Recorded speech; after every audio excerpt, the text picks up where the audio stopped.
ಅಯೋಧ್ಯೆಯ ರಾಮ ಮಂದಿರದ ಹಣಕಾಸು ಅಕ್ರಮಗಳ ಬಗ್ಗೆ ಚರ್ಚೆ ನಡೆಯುತ್ತಿರುವ ನಡುವೆಯೇ ಮಥುರಾದ ಶ್ರೀಕೃಷ್ಣ ಜನ್ಮಭೂಮಿ ದೇವಾಲಯದಲ್ಲೂ ದೇಣಿಗೆಗಳ ನಿರ್ವಹಣೆ ಕುರಿತು ಆರೋಪಗಳು ಕೇಳಿಬಂದಿವೆ. ಶ್ರೀಕೃಷ್ಣ ಜನ್ಮಭೂಮಿ ಚಳುವಳಿಯೊಂದಿಗೆ ಸಂಬಂಧ ಹೊಂದಿರುವ ದಿನೇಶ್ ಪಲಹರಿ ಮಹಾರಾಜ್ ದೇವಾಲಯದ ಆಡಳಿತ ಮಂಡಳಿಯ ವಿರುದ್ಧ ಆರ್ಥಿಕ ಅಕ್ರಮಗಳ ಆರೋಪ ಮಾಡಿದ್ದಾರೆ. ದೇವಾಲಯದ ಆದಾಯ ಮತ್ತು ದೇಣಿಗೆಗಳ ನಿರ್ವಹಣೆ ಕುರಿತು ಸಿಬಿಐ ತನಿಖೆ ನಡೆಸಬೇಕು ಎಂದು ಅವರು ಆಗ್ರಹಿಸಿದ್ದಾರೆ. ಈ ಸಂಬಂಧ ಅವರು ಬುಧವಾರ ಉತ್ತರ ಪ್ರದೇಶ ಮುಖ್ಯಮಂತ್ರಿ ಯೋಗಿ ಆದಿತ್ಯನಾಥ್ ಅವರಿಗೆ ಪತ್ರ ಬರೆದಿದ್ದಾರೆ. ವಿಶೇಷವೆಂದರೆ ಈ ಪತ್ರವನ್ನು ತಮ್ಮ ರಕ್ತದಿಂದ ಬರೆದಿರುವುದಾಗಿ ಹೇಳಲಾಗಿದೆ. ಭಕ್ತರು ನೀಡುವ ದೇಣಿಗೆಗಳಿಗೆ ಸರಿಯಾದ ಲೆಕ್ಕಪತ್ರ ಇಲ್ಲ ಎಂದು ಆರೋಪಿಸಿರುವ ಅವರು ದೇವಾಲಯದ ಆಡಳಿತದ ಕಾರ್ಯವೈಖರಿಯನ್ನು ಸಂಪೂರ್ಣವಾಗಿ ತನಿಖೆ ಮಾಡಬೇಕು ಎಂದು ಒತ್ತಾಯಿಸಿದ್ದಾರೆ. ದಿನೇಶ್ ಮಹಾರಾಜ್ ಅವರ ಪ್ರಕಾರ ದೇವಾಲಯದ ಹುಂಡಿಗಳು ಮತ್ತು ದೇಣಿಗೆ ಪೆಟ್ಟಿಗೆಗಳನ್ನು ತೆರೆಯುವಾಗ ಸಿಸಿಟಿವಿ ಕ್ಯಾಮೆರಾಗಳನ್ನು ಆಫ್ ಮಾಡಲಾಗುತ್ತದೆ. ಇದು ಪಾರದರ್ಶಕತೆ ಬಗ್ಗೆ ಅನುಮಾನ ಮೂಡಿಸುತ್ತದೆ ಎಂದು ಅವರು ಹೇಳಿದ್ದಾರೆ. ದೇವಾಲಯದ ಆಡಳಿತಕ್ಕೆ ಸಂಬಂಧಿಸಿದ ಕೆಲವರು ವರ್ಷಗಳ ಅವಧಿಯಲ್ಲಿ ಅಪಾರ ಆಸ್ತಿ ಸಂಪಾದಿಸಿದ್ದಾರೆ ಎಂಬ ಆರೋಪವನ್ನು ಅವರು ಮಾಡಿದ್ದಾರೆ. ಹಿಂದೆ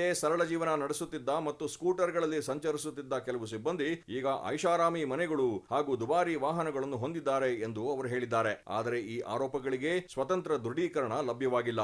ದೇವಾಲಯಕ್ಕೆ ಭಕ್ತರು ನೀಡುವ ಚಿನ್ನ ಮತ್ತು ಬೆಳ್ಳಿ ಆಭರಣಗಳ ಲೆಕ್ಕಪತ್ರವು ಸರಿಯಾಗಿ ನಿರ್ವಹಣೆಯಾಗುತ್ತಿಲ್ಲ ಎಂದು ಅವರು ಆರೋಪಿಸಿದ್ದಾರೆ. ಅಮೂಲ್ಯ ದೇಣಿಗೆಗಳ ಬಗ್ಗೆ ಸಮರ್ಪಕ ಪಾರದರ್ಶಕತೆ ಇಲ್ಲ ಎಂದು ಹೇಳಿದ್ದಾರೆ. ಶ್ರೀಕೃಷ್ಣನಿಗೆ ಅರ್ಪಿಸುವ ಚಪ್ಪನ್ ಭೋಗ್ ಸೇರಿದಂತೆ ಕೆಲವು ಧಾರ್ಮಿಕ ಸೇವೆಗಳಲ್ಲಿ ದೊಡ್ಡ ಪ್ರಮಾಣದ ಕಮಿಷನ್ ವ್ಯವಹಾರ ನಡೆಯುತ್ತಿದೆ ಎಂಬ ಆರೋಪವನ್ನು ಅವರು ಮಾಡಿದ್ದಾರೆ. ಈ ಚಟುವಟಿಕೆಗಳಲ್ಲಿ 70% ಕಮಿಷನ್ ಪಡೆಯಲಾಗುತ್ತಿದೆ ಎಂದು ಅವರು ಹೇಳಿದ್ದಾರೆ. ದೇವಾಲಯದ ಅಧಿಕಾರಿಗಳು ಮತ್ತು ಸಿಬ್ಬಂದಿಯ ಚರ ಮತ್ತು ಸ್ಥಿರ ಆಸ್ತಿಗಳ ಬಗ್ಗೆ ತನಿಖೆ ನಡೆಸಬೇಕು ಎಂದು ದಿನೇಶ್ ಮಹಾರಾಜ್ ಆಗ್ರಹಿಸಿದ್ದಾರೆ. ದಿ ಪ್ರಿಂಟ್ಗೆ ನೀಡಿದ ಸಂದರ್ಶನದಲ್ಲಿ ದೇವಾಲಯದ ಆಡಳಿತಕ್ಕೆ ಸಂಬಂಧಿಸಿದ ಹಲವು ಮಂದಿ ಉತ್ತರ ಪ್ರದೇಶ ಮತ್ತು ಉತ್ತರಾಖಂಡದಲ್ಲಿ ದೊಡ್ಡ ಪ್ರಮಾಣದ ಆಸ್ತಿಗಳನ್ನು ಸಂಪಾದಿಸಿದ್ದಾರೆ ಎಂದು ಅವರು ಹೇಳಿದ್ದಾರೆ. ಅವರ ಆದಾಯದ ಮೂಲವನ್ನು ಪರಿಶೀಲಿಸಬೇಕು ಎಂದು ಸರ್ಕಾರವನ್ನು ಒತ್ತಾಯಿಸಿದ್ದಾರೆ. ದೇವಾಲಯದ ಆಡಳಿತಕ್ಕೆ ಸಂಬಂಧಿಸಿದ ಕೆಲ ಪದಾಧಿಕಾರಿಗಳು ನೈನಿತಾಲ್ನಿಂದ ದೆಹಲಿಯವರೆಗೆ ಕೋಟ್ಯಂತರ ರೂಪಾಯಿ ಮೌಲ್ಯದ ಆಸ್ತಿಗಳನ್ನು ಹೊಂದಿದ್ದಾರೆ. ಅಯೋಧ್ಯೆಯ ದೇಣಿಗೆ ವಿವಾದದ ಬಗ್ಗೆ ಎಲ್ಲರೂ ಮಾತನಾಡುತ್ತಿದ್ದಾರೆ. ಅದೇ ರೀತಿ ಮಥುರಾ ದೇವಾಲಯದ ದೇಣಿಗೆಗಳ ನಿರ್ವಹಣೆಯ ಬಗ್ಗೆಯೂ ಪ್ರಶ್ನೆಗಳು ಕೇಳಬೇಕು ಎಂದು ಅವರು ಹೇಳಿದ್ದಾರೆ. ಮುಖ್ಯಮಂತ್ರಿ ಯೋಗಿ ಆದಿತ್ಯನಾಥ್ ಅವರು ಈ ಆರೋಪಗಳ ಬಗ್ಗೆ ಸಮಗ್ರ ತನಿಖೆಗೆ